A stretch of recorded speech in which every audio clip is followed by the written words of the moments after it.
আজকের গল্পটি এমন একটি গ্রামের যেখানে মহিলাদের চেহারা ঢেকে রাখা বাধ্যতামূলক, তা না হলে সেখানে জন্ম নেওয়া প্রত্যেকটি শিশুই মৃত হয়ে জন্মায়। আর যদি কোনো মহিলার চেহারা বাইরে দেখা যায় তবে সেই মহিলাকে নিজের জীবন নিজেকেই শেষ করতে হয়, আর সেটাও করতে হয় খুবই নির্মমভাবে একটা কুয়োর মধ্যে ঝাঁপ দিয়ে। কিন্তু কেন এমন আইন করা হয়েছে, এই পুরো রহস্যটাই জানতে চলেছি আজকের পুরো গল্পে। আর হ্যাঁ, কুসংস্কার যে একটা সমাজকে কোথা থেকে কোথায় নিয়ে যেতে পারে তার বাস্তব চিত্র হতে চলেছে আজকের এই গল্পটি। তো বন্ধুরা, আর বেশি স্পয়লার না দিয়ে চলো সরাসরি গল্পে ঢুকে পড়া যাক। তো গল্পের শুরুতেই একটি গ্রামের উৎসবকে দেখানো হয়, যেখানে আমরা এই গল্পের নায়িকা চুপ্পুকে দেখতে পাই। সে দোকান থেকে কিছু জিনিসপত্র কিনেছে। গ্রামের সব মহিলারাই কাপড় দিয়ে তাদের মুখ ঢেকে রেখেছে, তারা এটাকে পর্দা বলে। চুপ্পুর বাবাও পর্দা বিক্রি করে। সে জোরে জোরে ডাকতে থাকে যাতে করে সকল কাস্টমার তার দোকানে আসে। চুপ্পু দেখতে পায় এত চেঁচানোর কারণে তার বাবার গলার অবস্থা খারাপ হয়ে গিয়েছে। ঠিক তখনই সেখানে তার হবু স্বামী রাজেশ এসে তার হাতে একটি চুড়ি পরিয়ে দেয়, কিন্তু চুপ্পু তাকে বকাঝকা করে সেখান থেকে তাড়িয়ে দেয়। দেখা যায় গ্রামের সকল মানুষেরা জালাম্মা নামের এক দেবীর পূজা করে। সেই দেবীর মুখ কাপড় দিয়ে ঢাকা ছিল। এর পিছনে অনেক কাহিনী রয়েছে।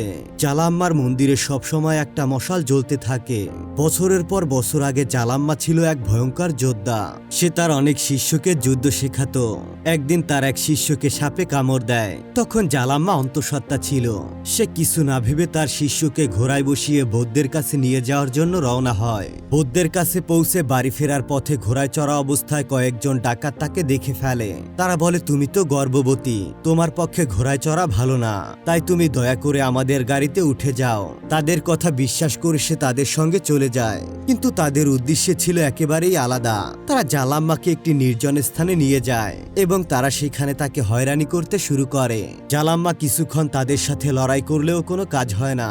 তাকে সেই ডাকাতেরা ধরে ফেলে এবং জালাম্মার গায়ে আগুন ধরিয়ে দেয়, আর তাকে সেই অন্তঃসত্ত্বা অবস্থায় জ্বালিয়ে দেওয়া হয়। কিন্তু সেখানে সে অনেক কষ্ট করে সেই ডাকাতদের সঙ্গে মারামারি করতে শুরু করে। তারপর সে তার পুরো শরীরের আগুন নিয়ে কুয়োতে ঝাঁপ দেয়, আর এভাবেই সেই জালাম্মা মারা যায়। গর্ভবতী জালাম্মা মারা যাওয়ায় সেই গ্রামের জন্য বিশাল একটা অভিশাপ নেমে আসে। তারপর থেকে ওই গ্রামের যত মেয়েরা যতই বাচ্চা জন্ম দেয় সবগুলোই মৃত বাচ্চা জন্মায়। দিন যতই অতিবাহিত হতে থাকে ততই এই মৃত্যুর সংখ্যা বাড়তে থাকে। তখন গ্রামবাসীরা কোনো উপায় না পেয়ে জালাম্মার পূজা করতে শুরু করে। এক রাতে পুরো গ্রামে যখন এই অনিষ্ট দূর করার জন্য উপায় খুঁজছিল, ঠিক তখন কোথা থেকে এক বৃহত্তর কাপড় এসে জালাম্মার মূর্তির মুখে পড়ে যায়। গ্রামবাসীরা এটাকে একটা সংকেত হিসেবে গ্রহণ করে এবং তারা শপথ করে আর সিদ্ধান্ত নেয় যে ওই গ্রামের কোনো নারী তাদের মুখ বাইরে দেখাবে না, শুধুমাত্র পরিবারের মানুষেরাই তাদের মুখ দেখতে পারবে। আর এই শপথের স্মারক হিসেবে সেখানে মশাল অবিরাম জ্বলতে থাকে। এরপর থেকে সেখানে জন্ম নেওয়া শিশুদের মৃত্যু বন্ধ হয়ে যায়। আর তারপর থেকে প্রতি বছর তারা জালাম্মার পুজো উৎসব শুরু করে। যদি কেউ এই কসম ভাঙে এবং মুখ উন্মুক্ত করে দেয় তবে তাকে কুয়োতে ঝাঁপ দিয়ে নিজের প্রাণ ত্যাগ করতে হয়, ঠিক যেমনটা জালাম্মা নিজের প্রাণ বিসর্জন দিয়েছিল। গ্রামবাসীদেরও বিশ্বাস ছিল যদি কেউ এই নিয়ম না মানে তবে সেই অভিশাপ আবারও ফিরে আসবে আর শিশুরা আবারও মরতে শুরু করবে। চুপ্পু পর্দা বিক্রি করার জন্য একটা ভয়েস রেকর্ডিং করছিল, যাতে করে তার বাবাকে গলা ফাটিয়ে চিৎকার করতে না হয়। কয়েকদিনের মধ্যেই তার বাগদান শুরু হয়ে যাবে। তার মা আগেই মারা গিয়েছিল, আর সে তার হবু স্বামী রাজেশকে ছোটবেলা থেকেই চেনে। দুজনের ছোটবেলা থেকেই তাদের একে অপরের সঙ্গে প্রেমের সম্পর্ক রয়েছে। একদিন চুপ্পু আর তার এক বান্ধবী বাড়িতে ফিরছিল, তখন হঠাৎ করেই প্রবল হাওয়া বইতে শুরু করে, আর চুপ্পুর মুখ থেকে পর্দা সরে গেলে সে ভীষণ ভয় পেয়ে যায়। সে চারপাশেই ভালো করে দেখতে থাকে কেউ তাকে দেখতে পেয়েছে কিনা। ভয়ে ভয়ে সে দ্রুত আবার পর্দা তুলে মুখ ঢেকে সেখান থেকে বেরিয়ে যায়। তার মনে খুবই চিন্তা ছিল এই কারণে যেন কোনো সমস্যা না হয়ে যায়, কিন্তু তার বান্ধবী তাকে বুঝায় যে সেখানে কেউ ছিল না, কেউ তার চেহারা দেখতে পায়নি। অযথা চিন্তা করার কোনো দরকার নেই। বাড়িতে ফিরে এসে চুপ্পু তার বাবাকে বলে তার জন্য নতুন একটা পর্দা সেলাই করতে হবে, আর তাতে করে সে বিশেষ ধরনের একটা ডিজাইন চায়। সে তার বাবাকে একটি ভয়েস রেকর্ডিং দেয়, যেটি সে তার বাবার জন্য বানিয়েছিল, যাতে করে তাকে আর জোরে জোরে ডাকতে না হয়। সে তার বাবাকে মনে করিয়ে দেয় যে বাগদানে তার বান্ধবী রত্নাকে ডাকতে হবে, আর তার বাবাও এটা ভুলে গিয়েছিল। কিন্তু চুপ্পু মনে করিয়ে দেওয়াতে তার বাবা খুবই খুশি হয়। এরপরেই গল্প চলে আসে রত্নাকে ঘিরে। বাগদানের খবর পেয়ে রত্না সেখানে যেতে চাচ্ছিল, কিন্তু সে সবসময় তার স্বামী আর সন্তানদেরকে সামলাতে ব্যস্ত থাকে এবং প্রত্যেকটি ছোট বড় কাজ সবই রত্নাকে করতে হয়। কিন্তু তবুও সে কোনোভাবে তার স্বামীকে রাজি করাতে সক্ষম হয়। রত্না বলে সে 2 দিনের মধ্যেই চলে আসবে। তার স্বামী প্রথমে বলে 2 দিনের জন্য বাচ্চাদের সামলানো আমার পক্ষে খুবই কঠিন হয়ে যাবে, কিন্তু রত্না অনেক করে বোঝানোর পর সেও রাজি হয়ে যায়। এদিকে গ্রামে একটি মেয়েকে দেখানো হয় যার নাম ছিল গৌরী। সেও সদ্য যুবতী হয়েছে। এই গ্রামের মেয়েরা যখন বড় হয় তখন থেকেই তাদের পর্দা শুরু করতে হয়। তার আগে তারা মুখ দেখাতে পারবে না। তারা যুবতী মেয়েতে পরিণত হওয়ার আগে এই চেহারা সকলকে দেখাতে পারত, কিন্তু একবার কুমারী হয়ে যাওয়ার পর চেহারা কখনো কাউকে দেখাতে পারে না। গৌরী তার মাকে জিজ্ঞাসা করে, মা আমি কি শাটর খুঁজতে যেতে পারি? তার মা তাকে বকা দিতে শুরু করে। সে বলে, তুমি এখন বড় হয়ে গিয়েছো, আর কাউকেই তোমার চেহারা দেখানো যাবে না। গৌরী আবারও তাকে জিজ্ঞাসা করে, আমার পর্দা ফাংশন তো কালকে, আজকে কি আমি একটু খেলতে যেতে পারি? কিন্তু সেখানে আরেকজন গর্ভবতী মহিলা ছিল, যে এই গ্রামে একমাত্র প্রেগনেন্ট মহিলা। সে ভয় পাচ্ছিল যদি কেউ গৌরীর চেহারা দেখে ফেলে তবে আবারও জালাম্মার অভিশাপ ফিরে আসবে এবং তার সন্তান আর বেঁচে থাকবে না। এই কথা শুনে গৌরী বলে, তাহলে আমি আর বাইরে যাব না, আমি ঘরের মধ্যেই থাকছি। এদিকে চুপ্পু আর রাজেশ পুরনো একটি ট্রেনের কামরায় দেখা করতে যায়। তারা এমন ভাবে বসতো যে একজন আরেকজনের চেহারা দেখতে পারত না। সকালবেলায় চাইলে চুপ্পু রাজেশের চেহারা দেখতে পারত, কিন্তু সে আগে থেকেই কসম খেয়েছিল যখন তারা চেহারা দেখবে তখন দুজন একত্রেই সবার চেহারা দেখবে। এখানে রাজেশ তাকে বলে, তুমি চাইলে আমার চেহারা দেখতে পারো, তবে চুপ্পু বলে তার আর দরকার নেই, আর কিছুদিন পরে তো আমাদের বিয়ে হয়ে যাবে। আগামী 3 দিনের মধ্যেই তাদের বাগদান, আর তারা এই বিষয়টি নিয়ে খুবই খুশি ছিল। চুপ্পু বলে, আমি শহরে গিয়ে একটা বাড়ি কিনবো, আমি সেখানে শিক্ষকতার কাজ করব, আর তুমি ব্যাংকে চাকরি করবে। কিন্তু রাজেশ তাকে বলে, তোমার কাজ করার কোনো দরকার নেই, তুমি ঘরেই থাকবে, তোমার যা লাগবে আমি নিয়ে আসব, আমি তোমাকে রানীর মতো করেই রাখবো। চুপ্পু এতে করে রাজি হয়ে যায়, কারণ এতে তার কোনো আপত্তি ছিল না। যাই হোক, এরপরে গৌরীর পর্দা ফাংশন দেখানো হয়, যেখানে চুপ্পু সহ সবাই উপস্থিত ছিল। এই ফাংশনের পরপরই ছিল চুপ্পুর বাগদান। এদিকে রত্নাও সেখানে পৌঁছে যায়। এখানে সে গ্রামের বাইরে মেয়ে হয়, তাকে কোনো পর্দা করতে হতো না। এই পর্দার রীতি শুধুমাত্র ওই গ্রামের মহিলাদের জন্যই ছিল। ফাংশনের সময় কারো হাতে একটা ম্যাগাজিন পড়ে যায়। সেই ম্যাগাজিনের কভারে ছিল চুপ্পুর ছবি। একটি ছোট ছেলে সেই ম্যাগাজিনটা তুলে বাগদানের জিনিসপত্রের ঝুড়িতে রাখে। একজন মহিলা এটি দেখতে না পেয়ে সেই ঝুড়িটা রাজেশের পরিবারের হাতে তুলে দেয়। এরপর ম্যাগাজিনের কভার দেখে সবাই অবাক হয়ে যায়। তারা সবাই বলতে শুরু করে, আরে এ তো চুপ্পু। গ্রামের মহিলাদের চেহারা তো বাইরের পুরুষদের দেখানো নিষেধ ছিল, আর এখন তো পুরো গ্রামে তার চেহারা দেখে ফেলেছে। সেখানে তখন হইচই শুরু হয়ে যায়। সবাই চুপ্পুকে জিজ্ঞাসা করে, তুমি কার জন্য এই ছবি তুলেছিলে? কিন্তু চুপ্পু সবাইকেই বোঝানোর চেষ্টা করে, আমি কিছুই করিনি, কেউ লুকিয়ে আমার ছবি তুলে নিয়েছিল। সেদিন যখন হাওয়ায় আমার পর্দা উড়ে যায় তখনই। কিন্তু গ্রামবাসীরা তার এই কথা বিশ্বাস করে না। তারা বলে, এখন যখন সবাই তোমার চেহারা দেখে ফেলেছে তখন তোমাকে নিজেকে শেষ করতে হবে, কারণ গ্রামে শ্রাবন্তী নামের এক মহিলা গর্ভবতী ছিল। রীতি অনুযায়ী যদি চেহারা দেখা নারী নিজেকে শেষ না করে তবে পরে জন্ম নেওয়া শিশুটি বেঁচে থাকবে না। রত্না অনেক করে বোঝানোর চেষ্টা করে, কিন্তু তারা বলে, তুমি গ্রামের বাইরের মেয়ে, তুমি এই সব কিছু বুঝবে না। রাজেশ এসে বোঝাতে চায় যে চুপ্পুর কোনো দোষ নেই, কিন্তু তার কথা কেউ শুনে না। এদিকে শ্রাবন্তী আর তার স্বামীর অবস্থা খুবই খারাপ হয়ে গিয়েছে। তাদের ভয় হচ্ছিল যে তাদের সন্তানটি হয়তোবা বেঁচে থাকবে না। আসলে শ্রাবন্তীর শাশুড়িও একসময় এরকম পরিস্থিতির শিকার হয়েছিল। তার মুখ সবার সামনে খুলে গিয়েছিল। তখন চুপ্পু তার মায়ের গর্ভে ছিল। সেই সময় চুপ্পুর বাবা খুবই লড়াই করেছিল, কিন্তু শেষ পর্যন্ত সেই নারী মানে তার শাশুড়ি মারা গিয়েছিল, আর তারপর থেকেই চুপ্পুর জন্ম হয়। এখন সেই মহিলারই ছেলের সন্তান হতে চলেছে, আর চুপ্পুর চেহারা সবার সামনে খুলে গিয়েছে। এটাই হয়তোবা রিভেঞ্জ অব নেচার। ফলে সেই পরিবার চুপ্পুর প্রতি কোনো দয়া দেখাতে রাজি হচ্ছিল না। সবাই বলছিল তাকে মরতেই হবে। রত্না চুপ্পুকে বলে, আমাদের এখান থেকে পালিয়ে যেতে হবে, কিন্তু চুপ্পু উত্তর দেয়, আমার কারণে কোনো শিশু নিথর জন্মাবে না, আমি নিজেকে শেষ করতে প্রস্তুত আছি। মরার আগে সে শেষবারের মতো রাজেশের সঙ্গে দেখা করতে চায়। সে তাকে বলে, যেভাবেই হোক আমি মরবই, আমি কি একবার একবার তোমার চেহারা দেখতে পারি? এই কথা বলে চুপ্পু পর্দা সরিয়ে দেয়, কিন্তু রাজেশ তবুও তার চেহারা দেখে না, শুধু তাকে জড়িয়ে ধরে বিদায় জানায়। এরপরে চুপ্পু বাড়িতে ফিরে আসে। পরের দিন গ্রামের রীতি অনুযায়ী সবাইকে সামনে রেখে পুজো করা হয়। এরপর তাকে কুয়োতে ঝাঁপ দিতে নিয়ে যাওয়া হয়।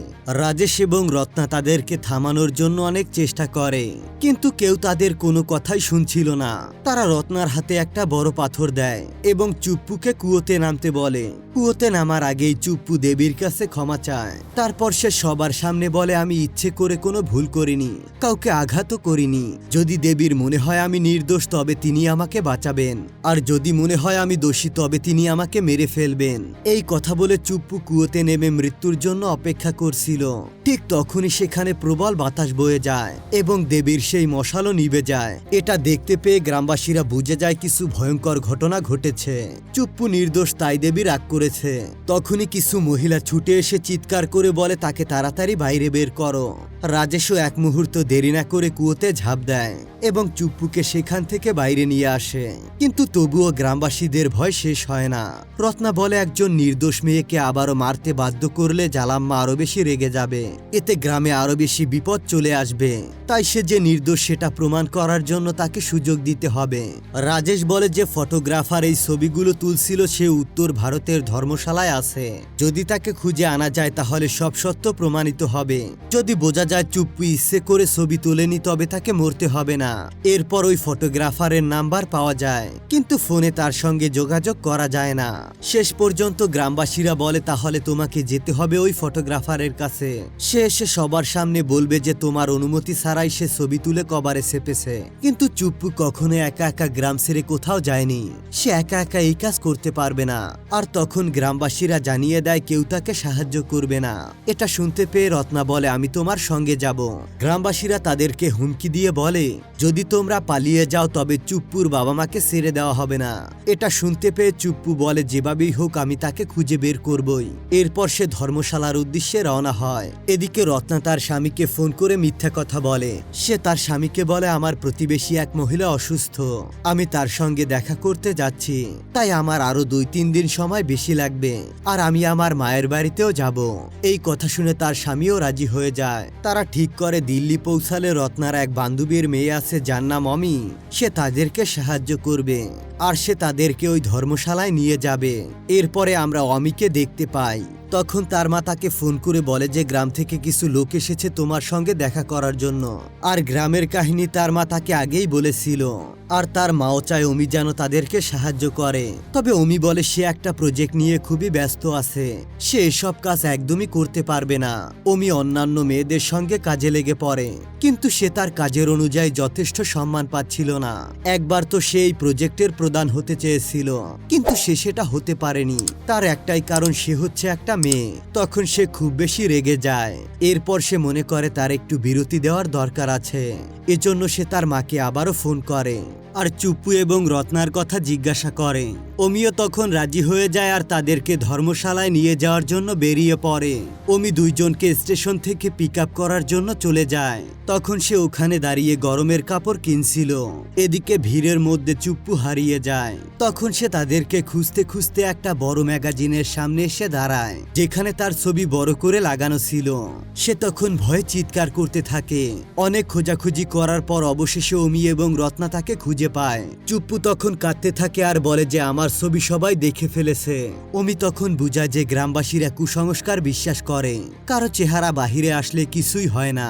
চুপ্পু তখন তাকে বলে যদি কেউ কারো চেহারা দেখে ফেলে তাহলে নিজেকেই ধ্বংস করতে হয়। তখন পরবর্তী বাচ্চাটি জীবিত জন্মায়। অমি তখন বলে যদি কোনো মহিলা আত্মত্যাগ না করত তাহলে এই কুসংস্কার দূর হয়ে যেত।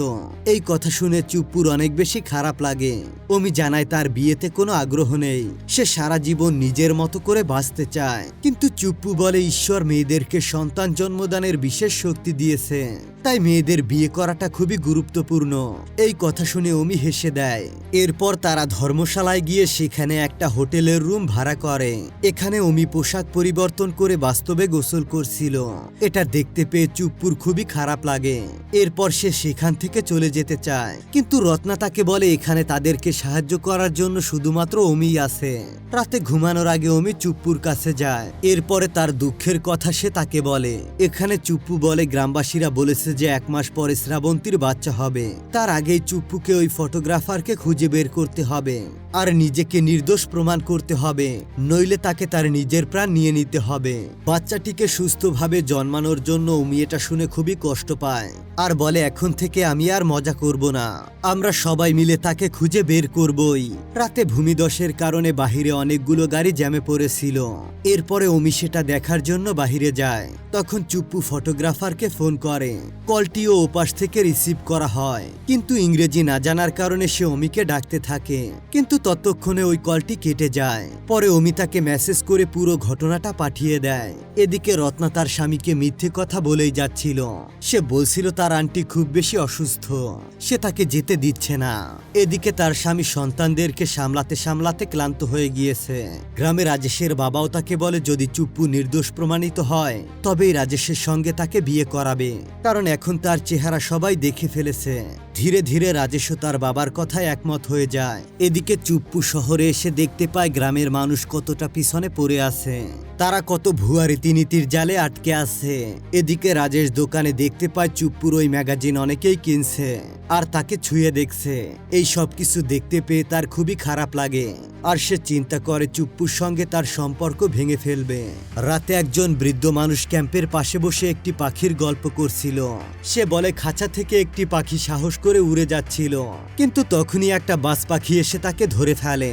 তবুও সেই পাখিটি ওড়ার চেষ্টা করতে থাকে আর এটাই ছিল তার সবথেকে বড় জয়। আর এভাবেই অনেক জায়গায় মানুষের স্বাধীনতা হয়েছিল। কাহিনীটি শোনার পর চুপ্পু মনে মনে ভাবতে থাকে তাদের গ্রামে তো এইসবই হয়ে চলেছে। কুসংস্কারের নামে মহিলাদের চেহারা ঢেকে রাখা হচ্ছে আর এই রেওয়াজের বিরুদ্ধে কেউ কোনো আওয়াজ তুলছে না। এদিকে রত্নার স্বামী তাকে ছাড়া খুব ঝামেলায় পড়ে গিয়েছিল। অন্যদিকে রত্না খুব আনন্দে দিন পার করছিল। যখন তারা একটা ব্রিজের উপর দিয়ে যাচ্ছিল তখন চুপ্পুর অনেক বেশি ভয় লাগছিল। সে ভয় পাচ্ছিল তার পর্দাটা যেন হাওয়াতে উড়ে না যায়। এরপর সে যখন পুলের নিচে তাকায় তখন সে আরো বেশি ভয় পেয়ে যায়। সে ওখান থেকে একটু দূরে গিয়ে নিজের ফোনের নেটওয়ার্ক পরীক্ষা করছিল। সে তার মাকে খুব বেশি মিস করছিল, কিন্তু সে কোনো মতেই নেটওয়ার্ক পাচ্ছিল না। একটু পরেই দেখা যায় নেটওয়ার্ক আবারও ফিরে এসেছে। তখন তার এক বন্ধু তাকে মেসেজ করে বলে যে রাজেশ বিয়ে করে নিচ্ছে। এটা দেখতে পেয়ে সে খুবই ভেঙে পড়ে এবং সঙ্গে সঙ্গে সে রাজেশকে ফোন করে। তখন রাজেশ তার বিয়ে নিয়ে ব্যস্ত ছিল। ফোনটা রাজেশের বাবা ধরে তাকে অনেকগুলো কথা শুনিয়ে দেয়। সে একেবারে ভেঙে পড়ে এবং সেই জায়গায় বসে যায়। তাকে দেখতে পেয়ে ওই সময় কিছু মাতাল লোক ধরে কিডন্যাপ করার চেষ্টা করে। তার চিৎকার শুনে সেখানে অমি এবং রত্না চলে আসে। তখন দেখতে পায় মাতাল লোকগুলো তাকে গাড়িতে বসিয়ে নিয়ে যাচ্ছে। ঠিক ওই সময় রাস্তায় কিছু মানুষ পাহাড়ে চড়ার জন্য যাচ্ছিল। তখন অমি এবং রত্না তাদেরকে সাহায্য করার জন্য থামায়। এরপরে তারা সবাই মিলে ওই গাড়ির পেছন করতে শুরু করে। মাতাল লোকগুলো চুপ্পুর কাপড় ছিঁড়ে ফেলার চেষ্টা করে এবং তারা তার পর্দাটাকেও ছিঁড়তে শুরু করে। গুন্ডাগুলো যখন দেখতে পায় লোকজন তাদেরকে বাঁচানোর জন্য চলে এসেছে তখন তারা চুপ্পুকে গাড়ি থেকে ফেলে দেয়। এতে করে চুপ্পুর খুবই আঘাত লাগে। সে মানসিকভাবে প্রচন্ড ভেঙে পড়ে। একে তো ব্রেকআপ, তার উপরে এই ঘটনা তাকে আরো বেশি ভাবিয়ে তুলছিল। এরপর সে আবারও রুমে ফিরে আসে আর চিন্তা করতে থাকে তার মাতাকে মিথ্যে বলেছিল এই পর্দা কখনো তাকে রক্ষা করতে পারবে না। আর যদি এটাই হতো তাহলে পর্দা পরার পরে কেন গ্রামের লোকেরা তার সঙ্গে এমনটা করলো। সে চিৎকার করে কেঁদে ওঠে। তার কাছে মনে হতে থাকে সবকিছুই মিথ্যা। অমি তাকে বুঝায় তোমাদের গ্রামের সকল রীতিনীতি কেবল কুসংস্কার। গ্রামের কোনো মহিলার চেহারা অন্য কেউ দেখে ফেললে কোনো মৃত বাচ্চা জন্মাবে না। যদি কোনো মহিলা নিজেকে আত্মত্যাগ না করত তাহলে এই ঝামেলা হতোই না। কিন্তু কারোরই এই কুসংস্কার ভাঙার সাহস হয়নি। তাহলে ওই কুসংস্কারে তোমার বসবাস করা উচিত না। তোমার জীবন তোমাকে নিজের মতো করে উপভোগ করতে হবে। তখন চুপ্পু তাকে বলে তাহলে কি শ্রাবন্তীর বাচ্চা মৃত জন্মাবে না? অমি তাকে বলে না, কখনোই জন্মাবে না। তোমার পর্দা উঠানোর সঙ্গে ওই বাচ্চার কি সম্পর্ক আছে? যাই হোক, ওখানকার দেবী জালাম্মাও চায় না কখনো কোনো মহিলার চেহারা ঢেকে রাখা হোক, আর তিনি কেনই বা বাচ্চাদের জান নিয়ে নেবেন। এই কথা শুনে চুপ্পু একটু সাহস পায়। এরপর সে সমস্ত কুসংস্কার পেছনে ফেলে নিজের জীবন সুন্দরভাবে উপভোগ করতে শুরু করে। জীবনে সেই প্রথমবার তার ঘোমটাটা খুলে ফেলে, আর এবার তার কিছুই যায় আসে না তার চেহারা কেউ দেখে ফেললেও। সে দেখতে পায় মানুষজন তার পোস্টারটা খুব মনোযোগ দিয়ে দেখছে, আর তার সঙ্গে সেলফিও তুলছে। কেউ তার সঙ্গে কোনো খারাপ আচরণ করছে না। সে বুঝতে পারে যে ছবিটা সেখানে থাকা কোনো ভুল কিছু ছিল না। তখন সেখানে অমি এসে বলে, ওই ফটোগ্রাফারকে আমরা খুঁজে পেয়েছি, এখন তারা তার কাছে যাওয়ার জন্য রেডি আছে, আর ভূমিধসের জন্য যে সমস্যা হয়েছিল সেটাও ঠিক হয়ে গিয়েছে। তখন চুপ্পু তাকে বলে সে আরো কিছুদিন এখানে থাকতে চায়, সে এখানে তার স্বাধীনতা উপভোগ করতে থাকে। এটা শুনে অমিও সেখানে থাকার জন্য রাজি হয়ে যায়। এরপর তারা তিনজন মিলে সেখানে খেলাধুলা করে। জীবনে এই প্রথমবারের মতো তারা জীবনকে খুব কাছ থেকে উপভোগ করে। এরপর যারা যারা ওইখানে পর্বতে আরোহণ করতে এসেছিল তারা ডায়েরিতে একটা একটা করে ইচ্ছে লিখে রাখে। তখন সেখানে চুপ্পুও নিজের একটা উইশ লিখে রাখে, আর সেখানে সে লিখে রাখে সে পর্দা ছাড়া বেঁচে থাকবে, আর সেটা সকল গ্রামবাসীর সামনেই। সেই সময় সেই ফটোগ্রাফার চুপ্পুর জন্য একটা ভিডিও রেকর্ড পাঠিয়েছে, আর এই রেকর্ডটা রত্না তাকে দেখায়। ভিডিওতে ফটোগ্রাফার বলে, আমি দক্ষিণ ভারতে গিয়েছিলাম পাখিদের ছবি তোলার জন্য। তখন আমি ওই ক্ষেতে পাখিদের জন্য অপেক্ষা করছিলাম। তখনই হঠাৎ করে তুমি আমার ক্যামেরার সামনে চলে আসো, আর তোমার ছবি তোলার আগে আমি কখনো কোনো মানুষের ছবি তুলিনি, কিন্তু আমার সেই মুহূর্তটা ছিল বিশেষ কিছু।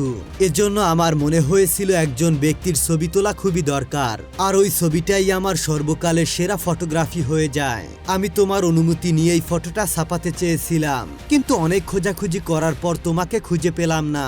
এরপর তোমার অনুমতি ছাড়াই ফটোটাকে চেপে দেই। আমি বুঝতে পারিনি যে ছোট্ট একটা কারণে তোমার এত বড় সমস্যা হয়ে যাবে। এই সব কিছুর জন্য আমি ক্ষমা চাচ্ছি। আমি যে ভুলটা করেছি সেটা ঠিক করার জন্য আমি যে কোনো কিছু করতে রাজি আছি। এসব কিছু শোনার পর চুপ্পু বলে, এখন আর আমাদের এখানে থাকার কোনো দরকার নেই, আমাদের এখান থেকে ফিরে যাওয়া উচিত। যখন তারা যাচ্ছিল তখন কিছু বকাটে ছেলে এসে তাদেরকে সাইড দেওয়ার জন্য বলে। সাইড দেওয়ার পরেও তারা এগিয়ে যায় না, বরং তাদের সঙ্গে মজা করতে শুরু করে। এসব দেখার পর অমি অনেক বেশি রেগে যায়, আর তাদের সে পিছু করতে থাকে। এক পর্যায়ে সে তাদেরকে হারিয়ে সামনে চলে যায়, কিন্তু এই রেসের কারণে রত্না এবং চুপ্পু খুব বেশি ভয় পেয়ে যায়। তখন তারা জিজ্ঞাসা করে, তোমার ওদের সঙ্গে লড়াই করার কি দরকার ছিল? এসব তোমার অহংকার। তখন অমি বলে, এই প্রতিযোগিতা আমার জন্য বেশ মজার ছিল। তখন চুপ্পু জিজ্ঞাসা করে, তুমি এতে করে কি মজা পেয়েছো? তখন অমি তার জীবনের কাহিনী বলতে থাকে। সে বলে, আমি অনেক বেশি পরিশ্রম করি, কিন্তু শুধুমাত্র মেয়ে হওয়ার জন্য তেমন কোনো সুযোগ সুবিধা পাই না, আমাকে পদোন্নতি দেওয়া হয় না, আর এজন্য আমি কমসে কম এই রেসে তো জিতে গিয়েছি, আর এটাই আমার জীবনের খুশি। এদিকে রত্নার স্বামী তাকে ফোন করে তার সঙ্গে অনেক চিল্লাপাল্লা করে। সে বলে একা একা বাচ্চাদের সামলাতে তার অনেক বেশি কষ্ট হচ্ছে। রত্নার স্বামী তাকে তাড়াতাড়ি ওখান থেকে বাড়িতে ফিরে যাওয়ার জন্য বলতে থাকে। ফোন কাটার পর রত্না চুপ্পুকে বলে, সব কাজের জন্য আমাকেই প্রয়োজন, কিন্তু আমার স্বপ্নের কথা কেউ আমাকে জিজ্ঞাসা করে না। আমি সব সময় ঘরের মধ্যেই থাকি, আমি তো এই দুনিয়া প্রথমবারের মতো দেখছি। এদিকে অমির সঙ্গে একজন অফিসারকে দেখা যায়। সেখানে অমি তাকে বলে সে বিয়ে শাদী করতে চায় না, এমনকি বাচ্চাদের ঝামেলায় সে পড়তে চায় না। তখন ওই মহিলা বলে, আমি বিয়ে করেছি এবং আমার বাচ্চারাও আছে, আর আমি কাজ করছি আর আমার জীবনটাকে উপভোগ করছি। সে তখন বলে, প্রতিটা মেয়ের জীবন আলাদা, সবাই নিজের মতন করে চলতে পারে না। যদি সে নিজেকে অন্যের উপর ছেড়ে দেয় তবে সে কখনোই স্বপ্নগুলো পূরণ করতে পারবে না। আর যদি কেউ তার সঙ্গে থাকে আর তাকে বোঝে তাহলে জীবনটা খুবই সহজ হয়ে যাবে। এই কথা শুনে অমি বুঝতে পারে চুপ্পু কেন তার উপর রাগ করেছিল। এরপর অমি চুপ্পু এবং রত্নার কাছে গিয়ে ক্ষমা চায়। এদিকে রত্না খুব সাহস করে তার স্বামীকে ফোন করে তার সত্য কথা বলে দেয়। সে বলে সে কোনো অসুস্থ রোগীর কাছে নয় বরং ধর্মশালাতেই আছে। তখন সে স্পষ্ট করে বলে যে ওই ঘর তোমার এবং বাচ্চারাও তোমার, যতক্ষণ পর্যন্ত আমি ঘরে ফিরে না আসছি ততক্ষণ পর্যন্ত তুমি তোমার বাচ্চা এবং ঘরকে সামলে রেখো। এই কথা শুনে তার স্বামী পুরোপুরি অবাক হয়ে যায়। এদিকে গ্রামের মধ্যে প্রেগনেন্ট শ্রাবন্তীর প্রসব ব্যথা শুরু হয়ে যায়। গ্রামের সকল লোকগুলো আতঙ্কিত হয়ে যায়। চুপ্পুর বাবাকে বলে তোমার মেয়েকে ফোন করে আগামীকাল আসতে বলো আর তাকে নিজেকে ধ্বংস করতে বলো। তখন তার বাবা তাকে ফোন করে সবকিছুই বলে দেয়। এদিকে চুপ্পু ওই ম্যাগাজিন পড়তে শুরু করে, যেখানে অনেক নারী তার সাহসের কারণে অনেক কিছু সাফল্য অর্জন করেছে। পরের দিন তারা তিনজন ওই গ্রামে পৌঁছে যায়। সবাই দেখতে পায় চুপ্পু পর্দা ছাড়াই বাইরে বের হয়েছে। এটা দেখতে পেয়ে গ্রামের লোকজন পুরোপুরি অবাক হয়ে যায়। ওই সময় শ্রাবন্তীর ব্যথা খুব বেশি ওঠে এবং সে ব্যথায় এক পর্যায়ে অজ্ঞান হয়ে যায়। বাইরে সবাই চুপ্পুকে গালিগালাজ করতে শুরু করে। তখনই খবর বের হয় শ্রাবন্তী সুস্থ একটা পুত্র সন্তানের জন্ম দিয়েছে। এই কথা শুনে গ্রামবাসীরা সবাই হতবাক হয়ে যায়। তখন গ্রামবাসীরা বুঝতে পারে এটা তাদের একটা কুসংস্কার ছিল। তখন সবাই দেবীর কাছে প্রার্থনা করে এবং চুপ্পুকে যথেষ্ট শ্রদ্ধা করে। এরপর চুপ্পু মশাল নিয়ে দেবীর মুখের উপর যে পর্দাটা ছিল সেটা জ্বালিয়ে দেয়। এটা দেখে গ্রামের সকল মহিলারা নিজেদের ঘোমটা সরিয়ে দেয়। ফ্ল্যাশব্যাকে দেখা যায় চুপ্পু ওই ফটোগ্রাফারের সঙ্গে দেখা করেছিল। সে তাকে বলে, যখন আমি গ্রামের সকল মহিলাদের পর্দা সরিয়ে ফেলতে পারবো তখন তোমাকে ফোন করব, তারপর আমার ছবিটা প্রিন্ট করবে। এরপরে চুপ্পু যেমনটা বলেছিল ঠিক তেমনটাই ঘটে। গ্রামবাসীরা নিজেদের পর্দা সরিয়ে ফেলে আর ফটোগ্রাফার তার নতুন ছবি প্রিন্ট করতে শুরু করে। আর সঙ্গে সঙ্গে এই মুভিটা এখানেই শেষ হয়ে যায়। আসলে অন্ধবিশ্বাস কখনো একটা জাতিকে সামনের দিকে এগিয়ে নিতে পারে না। তাই বলে আবার আমাদেরকে অতিরিক্ত মডার্ন হওয়া যাবে না। মানুষ সামাজিক জীব হিসেবে সমাজের রীতিনীতি অবশ্যই মানতে হবে, তবে অন্ধবিশ্বাস কিংবা কুসংস্কার নয়। তো বন্ধুরা, কেমন লাগলো গল্পটি অবশ্যই কমেন্ট করে জানাবে। আর যারা যারা এখনো চ্যানেলটিকে সাবস্ক্রাইব করেননি তারা অবশ্যই সাবস্ক্রাইব করবেন। তো দেখা হচ্ছে পরবর্তী ভিডিওতে। ততক্ষণ পর্যন্ত ভালো থাকবেন, সুস্থ থাকবেন। Bye bye, tata.